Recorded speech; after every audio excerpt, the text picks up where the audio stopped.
The Jets haven't had a steady pass rusher since they had John Abraham back in the mid-2000s, but that may be changing in the near future. The Jets are in trade talks with the Jacksonville Jaguars. J-E-T-S, Jets, Jets, Jets! Welcome to Jets Talk. My name's Ryan. I'll be your pilot today. If you're new here, hit that subscribe button. If you've been here before, welcome back. I love having you here. Guys, it is being reported by Michael Lombardi that, according to NFL sources, Jacksonville is extremely close to trading Yannick Ngakoue today or tomorrow, have a firm offer in place, hearing a second-round pick. Looks like this holdout will be over soon, and Jacksonville will get more picks for their tanking. And it sounds like the Jets are the one that is making the offer for this second-round pick.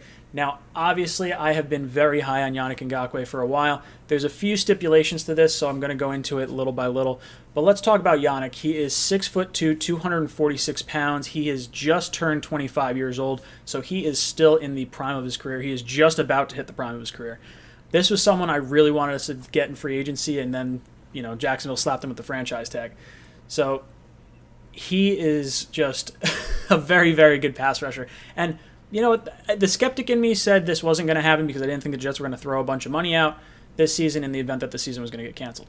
But those doubts have officially been put to rest because one and only Manish Mehta has come out and said the Jets are not involved in discussions for Yannick Ngakoue, which means they probably are because he's a terrible reporter and he gets a lot of stories wrong. So, sorry. Throwing a little salt on that wound. No, I like Yannick Ngakoue. For what it's worth, he has missed one game over his 4-year career, so he's been very healthy during that time. He has, 14 forced fumbles in that 4-year span. He actually has 2 interceptions as well, which ties him for safety Jamal Adams, who was just sent to the Seattle Seahawks. So maybe we'll play him at safety. No. Okay.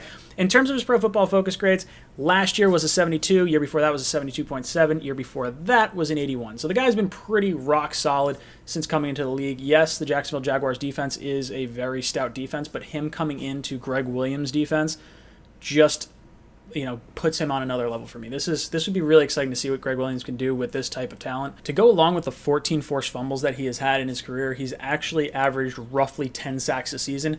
So if you could sign me up for 10 sacks a season, I'm all for that. Now, $20 million for 10 sacks, little steep, but you're kind of banking on the upside here. You're banking on him getting better and better. 25 years old, you got 4 more years of prime edge rusher coming in. So this is a position that I think the Jets should absolutely address. It's one that we've needed for a very long time.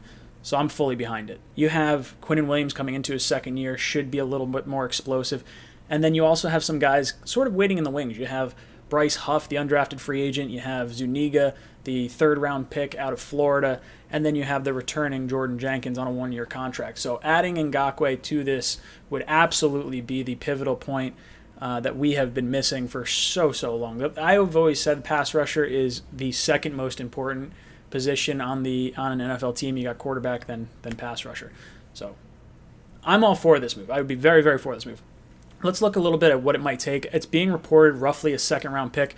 Frank Clark was traded for a first and a second-round pick. Dee Ford was traded for a second-round pick. Jadeveon Clowney was traded for 2 players and a third-round pick, just to give you an idea of where guys were kind of going and what they were sort of fetching.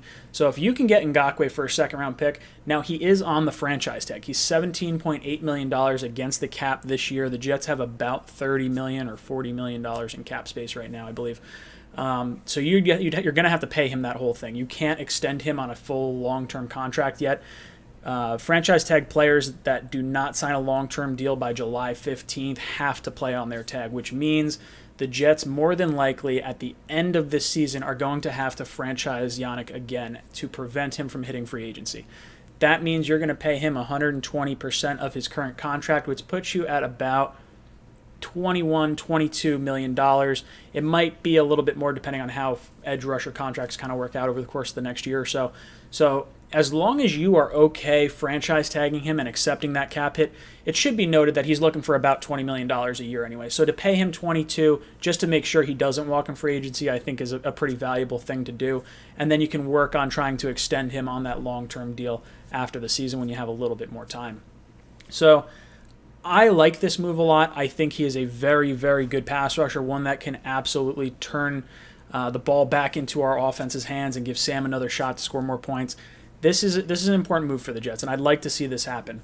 Guys, let me know what you think of everything down below in the comments. Do you want to see a trade for Yannick Ngakoue, or do you want the Jets to kind of stay away, maybe go after maybe a lesser-known talent out there?